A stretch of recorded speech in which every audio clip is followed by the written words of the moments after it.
राधे राधे, जय हिंद। आज हम अध्ययन करेंगे कि आणविक द्रव्यमान या मॉलिक्यूलर मास क्या है। आणविक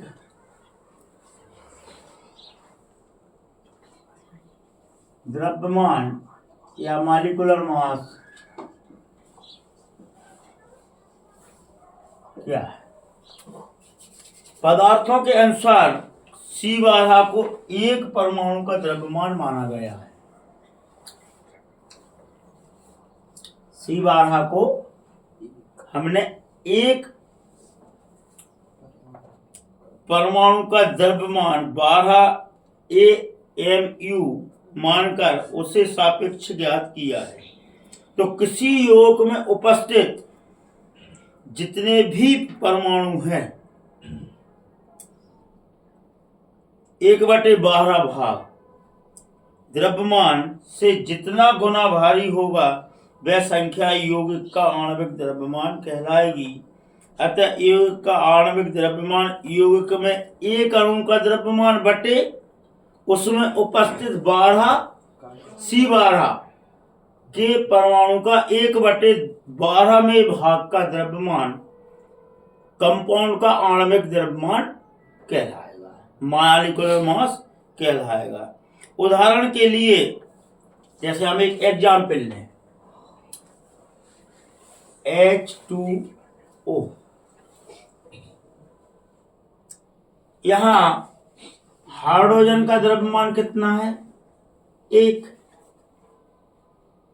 तो यहां पर हाइड्रोजन कितने हो जाएंगे? 2 के बराबर। तो 1 + 1 + 8 दूनी 16 बराबर 18। मतलब एक अणु में उपस्थित परमाणुओं के कुल द्रव्यमान को, परमाणुओं के कुल द्रव्यमान के योग को आणविक द्रव्यमान कहेंगे। सीधी सी डेफिनेशन यह बनती है। एक दूसरा उदाहरण और हम देकर आपसे समझाएं। जैसे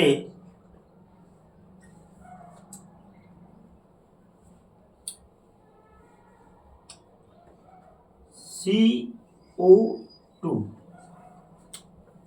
कार्बन का द्रव्यमान कितना होगा? 12 प्लस ऑक्सीजन का 16 गुणित 2 या 16 2 बार लिख दो। तो 12 + 16 दूनी 32 बराबर 44।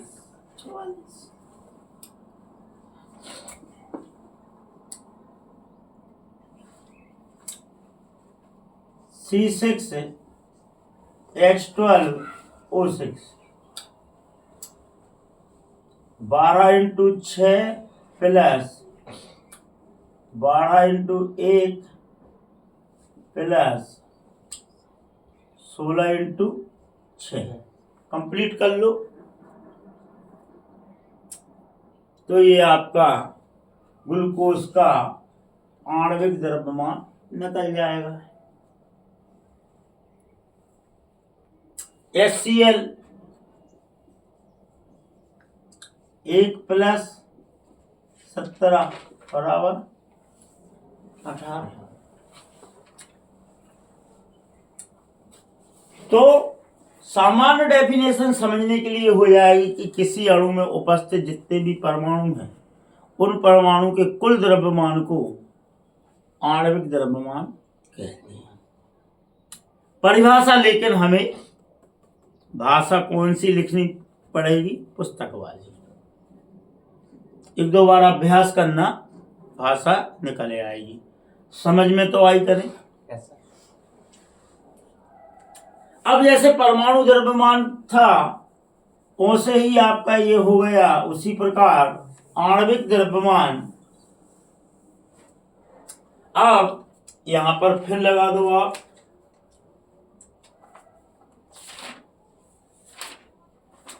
आणविक द्रव्यमान के आगे ग्राम आणविक द्रव्यमान, ग्राम आणविक द्रव्यमान। तो जब किसी यौगिक के आणविक द्रव्यमान में व्यक्त किया जाता है तो इसे ग्राम आणविक द्रव्यमान कहते हैं। उदाहरण के लिए H2O का आणविक द्रव्यमान 18 है तो H2O का ग्राम अणु द्रव्यमान 18 होगा। किसी यौगिक का 1 ग्राम अणु उस यौगिक के 1 अणु द्रव्यमान के समतुल्य माना जाता है। जैसे वहां पर क्या था, ग्राम परमाणु द्रव्यमान, तो यहाँ पर ग्राम आणविक द्रव्यमान या ग्राम अणु द्रव्यमान उसके 1 ग्राम में उपस्थित अणुओं के कुल द्रव्यमान को ग्राम आणविक द्रव्यमान कहते हैं। अब यहाँ पर atomic mass, gram atomic mass,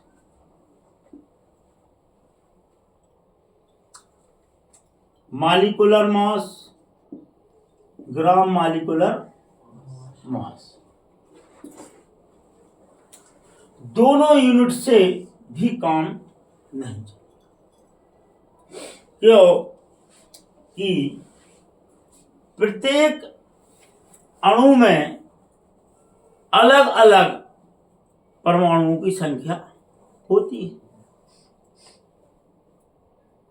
जैसे कि हम लें एक सामान्य सी स्थिति, 10 ग्राम चना लें और 10 ग्राम गेहूं लें और 10 ग्राम तिल लें, तो क्या सभी में संख्यात्मक मान समान होगा? चना में कम होगा, तिली में सबसे अधिक होगा।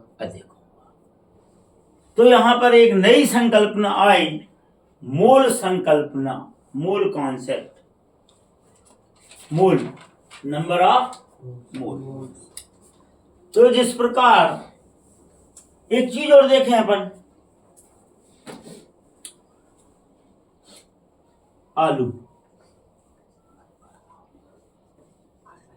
और केला, 2 चीजें नहीं। आलू को हम कहें कि 1 दर्जन दे दो और केला को कहें कि 1 केजी दे दो, क्या संभव है? क्यों नहीं है? क्या है कि आलू के आकार छोटे बड़े होते हैं, तो आलू का मेजरमेंट या मापन हम किससे करेंगे? केजी से। और केला का हम दर्जन से मेजरमेंट करेंगे। इसीलिए जो पुराने कॉन्सेप्ट थे वो मेजरमेंट में कहीं कहीं अपवाद के रूप में आए, जिसके द्वारा मेजरमेंट में असुविधा हुई, मापन में असुविधा हुई। इस असुविधा को दूर करने के लिए यहाँ पर मोल संकल्पना आई, या इसे एवोगैड्रो संख्या भी कहते हैं। और एवोगैड्रो संख्या के अनुसार परमाणु हो, अणु हो या आयन हो की संख्या को गिनने के लिए रसायनज्ञों ने एक इकाई दी जिसका उपयोग किया जाता है, जिसे मोल संकल्पना या एवोगैड्रो संख्या कहते हैं। और वो मान के चलते हैं कि 6.02 इंटू 10⁻23 कणों का समूह, पार्टिकलों का ग्रुप, समूह को 1 मोल कहते हैं। अब जामे ये नहीं है कि 10 ग्राम में तिली कितनी चढ़ रही है, चना कितने चढ़ रहे हैं, H2O के मालिक्यूल्स कितने हैं, H के मालिक्यूल्स कितने हैं, HCl के कितने हैं। उन्होंने तो सीधा कहा है कहा कि 6.02 गुणित 10 की घात 23 पार्टिकल्स अलग कर लो तो उसको हम कहेंगे 1 मोल। और इसे ही मोल संकल्पना या इस संख्या को एवोगैड्रो संख्या कहते हैं। बात समझ में आई कि नहीं? सीधी सी बात यह है कि वैज्ञानिकों ने कह दिया कि 1000 ग्राम बराबर 1 kg मान लिया। अगर वो 900 मानते तो आज हम 900। अब 1000 हर दृष्टि से फिट बैठता है। आधा किलो 500, 250 ग्राम 250। अगर 900 लेते तो 450 ग्राम लेते, फिर 225 लेते, फिर और आधा करते 112 आता 0.5। तो उन्होंने सीधा सीधा मान लिया कि 1000 ग्राम बराबर 1 kg और 100 kg बराबर 1 क्विंटल। तो यहीं पर उन्होंने मान लिया कि किसी भी पदार्थ या किसी भी कंपाउंड या किसी भी परमाणु या किसी भी आयन के 6.02 गुणित 10 की घात 23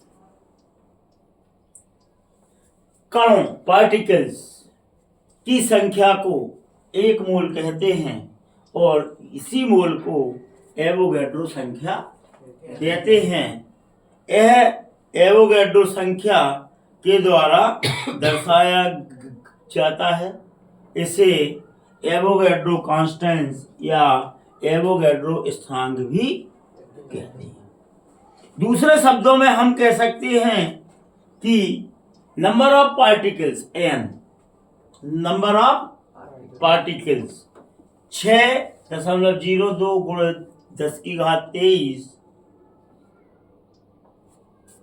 कणों की संख्या 1 मोल या n नंबर ऑफ पार्टिकल्स है, जिसे एवोगैड्रो संख्या कहते हैं।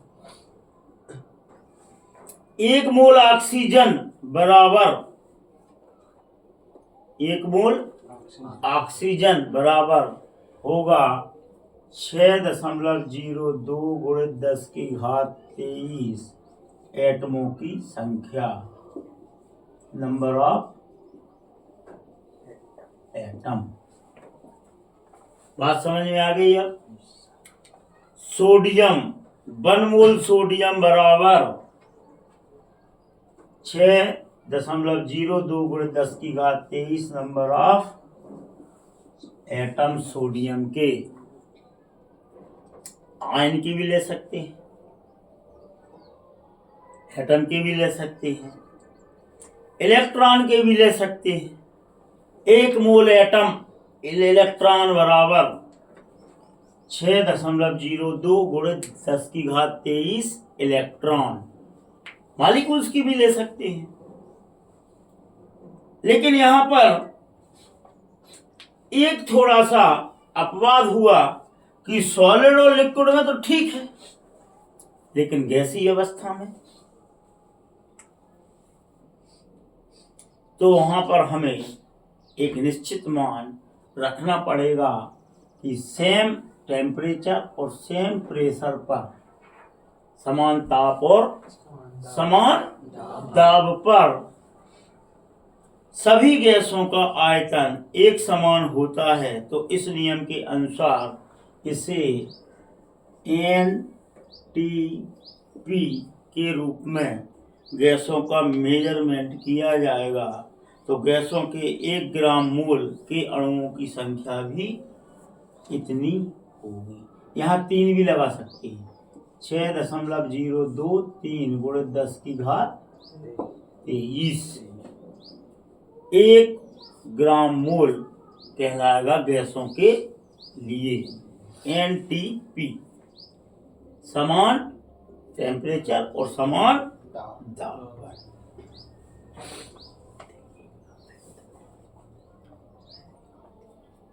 अच्छा, अब आएगा आपका मोलर द्रव्यमान। अभी तक हम मोल द्रव्यमान की बात कर रहे थे। देखो, atomic mass gram atomic mass. Clear? Molecular mass gram molecular mass. ठीक है। फिर मोल, एक मोल, फिर क्या आ जाएगा? ग्राम मोल। ग्राम मोल। तो किसी पदार्थ के 1 ग्राम में उपस्थित मोलों की संख्या, 1 मोल कितना? 6.023 या 6.02 गुणित 10 की घात 23 से 1 मोल मान रहे हैं अपन। और एक कोई पदार्थ 1 ग्राम लें तो उनमें उपस्थित परमाणु, आयन, अणु, इलेक्ट्रॉन कितने मोल चढ़ रहे हैं? हो सकता है 1 ग्राम में 10 मोल चढ़े, तो यहां कर दो 10 करो, तो वो कहलाएगा ग्राम मोल या द्रव्यमान। मोलर या मोलर द्रव्यमान या मोलर मास कहलाएगा। दोनों में अंतर समझ आया कि नहीं? मोल और ग्राम मोल में। इसे मोलर द्रव्यमान कहते हैं। और मोलर द्रव्यमान सोडियम का होता है जैसे 23 ग्राम।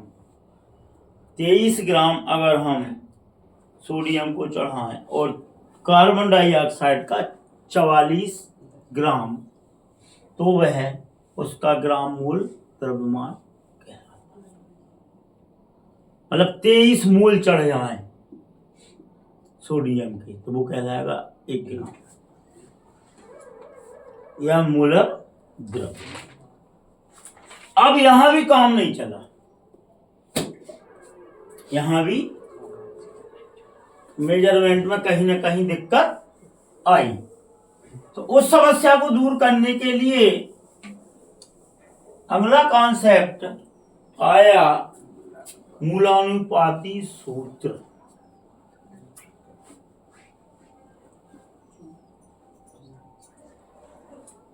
Empirical formula. और एक आया मॉलिक्यूलर फार्मूला, अणु सूत्र।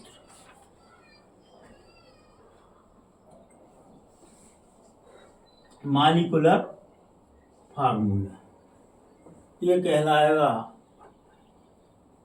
मूलानुपाती सूत्र।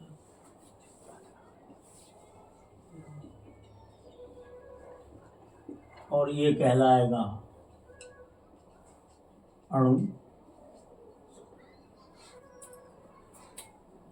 पिछली इकाइयों में हमने देखा कि या तो पार्टिकल्स की बात कर रहे थे,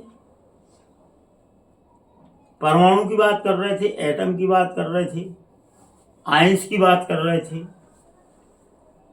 लेकिन क्या अणु में समान एटम होते? नहीं होते। उनका एक निश्चित रेशो होता है, निश्चित अनुपात होता है और एक निश्चित मॉलिक्यूलर मास होता है या मॉलिक्यूलर फार्मूला होता है।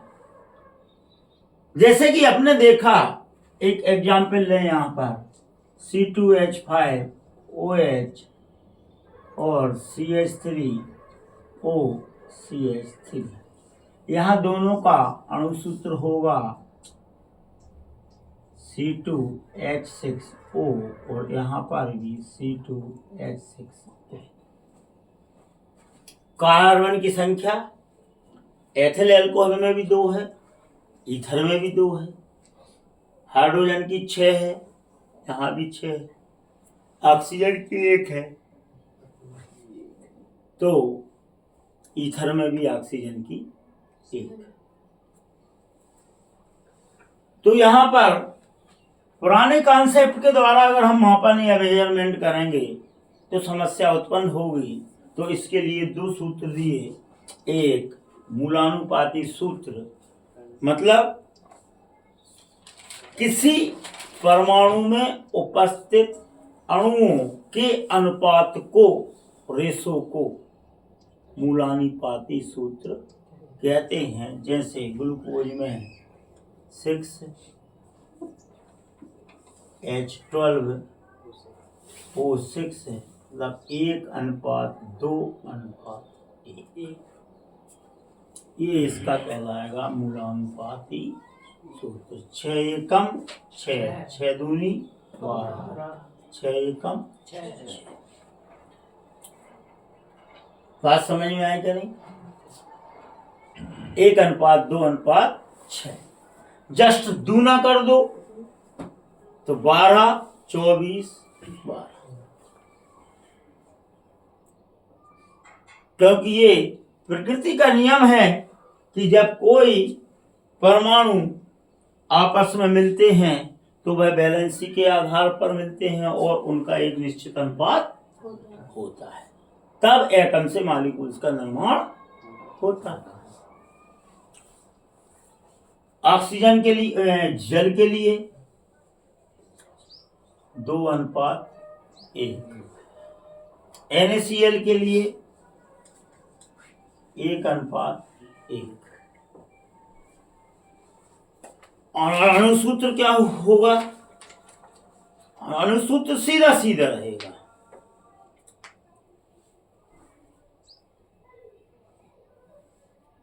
किसी अणु में उपस्थित परमाणुओं की संख्या, उसका अणुसूत्र कहेंगे। जैसे ग्लूकोज के लिए कार्बन बराबर 6, हाइड्रोजन बराबर 12, ऑक्सीजन बराबर 6।